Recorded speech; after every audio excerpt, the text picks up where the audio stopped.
সকালবেলা রেডি হয়ে বেরিয়ে যাচ্ছি destination office. So hey everyone, welcome to my July story day 3।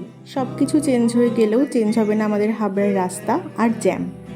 বিশ্ববিখ্যাত এই দুটো সবসময় ছিল, আছে, থাকবে। ভাঙা রাস্তার ওপর থেকে জ্যাম কাটিয়ে অবশেষে এসে পৌঁছলাম স্যালনে। তারপর যখন এসে পৌঁছাই তার খানিকক্ষণ পরে খাওয়া হয় মিষ্টি। আজকে স্যালনে মিষ্টি খাওয়া হয়েছে।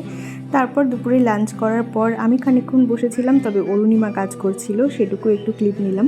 তারপর কাজ করতে করতে 8টা বেজে যায় আর তারপরে আমরা বেরিয়ে যাই। আজকে একটু গেছিলাম মেলায়, তেমন কিছু না, একটা পান নেওয়ার ছিল। আগের দিন যেই পানটা নিয়েছি সেটা আমার মায়ের ভীষণ ভালো লেগেছে, তাই আরেকটা নিয়ে যেতে বলেছে। আসার সময় দেখি মেলায় এই খরগোশগুলো বিক্রি হচ্ছিল। তারপর আমরা পাঁপড় ভাজা খেয়ে বাড়ি চলে আসি। বাড়ি আসার পর মা আরও দুটো মিষ্টি দিল, সেই দুটো খেয়ে ডিনার কমপ্লিট করলাম। আর তারপর দেখি আমার কপালের এই ব্রণটা বেশ বড় হয়ে গেছে। তো যাই হোক, এই নিয়েই থাকতে হবে। চলো আজ যাই, পরে দেখা হবে।